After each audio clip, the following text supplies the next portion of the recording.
I'd like you all to close your eyes. Now imagine you're alone at night and an attractive person comes up to you. This person asks if you would like to be walked home or if you could walk them home. Now, as you guys walk, you notice that this person is attractive, charming, and you guys are friends just like that. Now, as you approach the doorsteps, you want to turn around and say thank you or say you're welcome. But when you turn around, you black out. Your body was never found. No one knows what happened to you. I'm sorry to say, but you were just a victim of a serial killer. Now, it's kind of scary, honestly. Now we know why your parents say don't talk to strangers.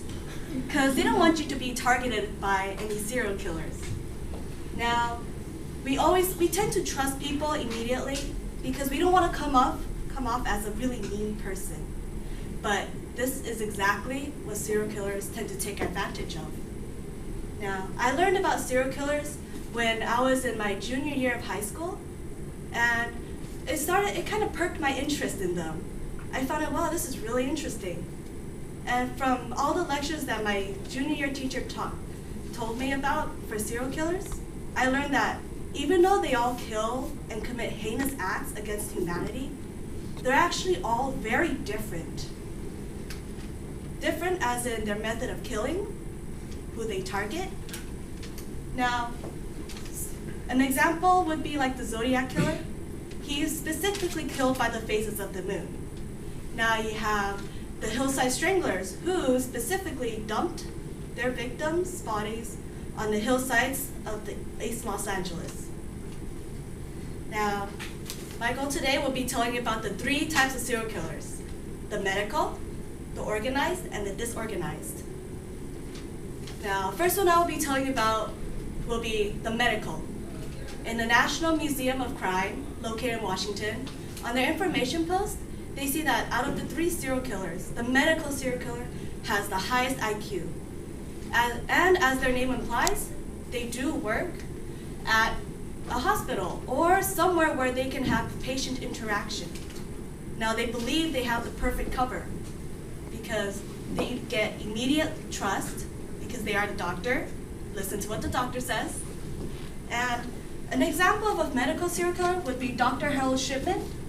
He was arrested in 2002 for having killed 215 of his patients, most of them being elderly women living alone. But here's the catch. He was in the medical field for 23 years. They say he didn't just kill 215 people, but he probably killed more than that. Now, one thing about medical serial killers is that they are the hardest to catch. The reason why? They can kill their patients by making it seem as natural as possible. So now that I've told you about medical serial killers, you'll probably categorize them as the next one I'll be telling you about, which is the organized killer. Now, organized killers, like medical killers, have high IQ.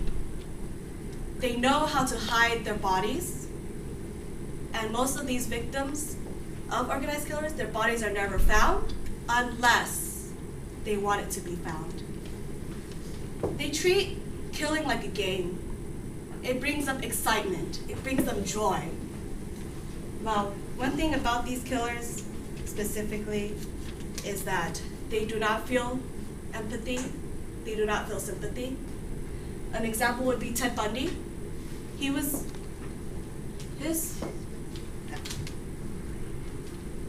attorney, Ted Bundy's attorney, did an interview with recently on May 23rd, 2012, about his interactions with Ted Bundy.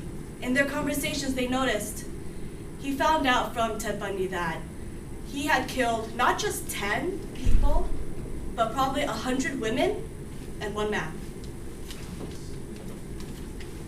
They leave no evidence behind. They are completely detail-orientated. Another thing about them is, according to a lot of articles I've read, they tend to be kind of attractive.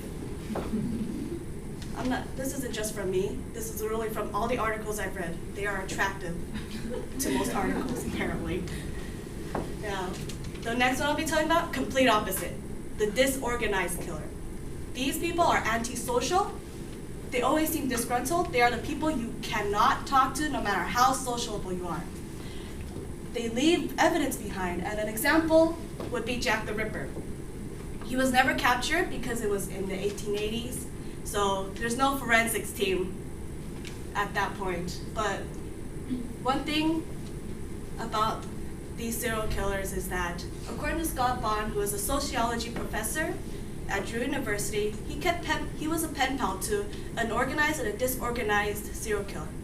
He knows that for disorganized serial killers, they don't hide the body and they don't think about it. So they have no specific, one scary thing about these serial killers is that they have no specific plan at all. You're just there, and if you've been targeted, you were just there probably at the worst timing possible. So I'm just gonna wrap this up. And now that you've learned about the medical field medical killer, the charming organized serial killer, and the disgruntled disorganized killer, now, one thing that the police always emphasize is always have a buddy.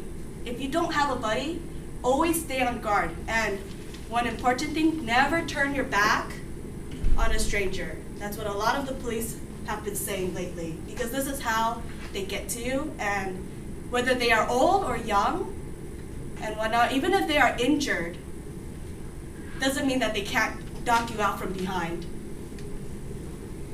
Now, a quote from Ted Bundy is, "We are your sons, we are your husbands, we are everywhere."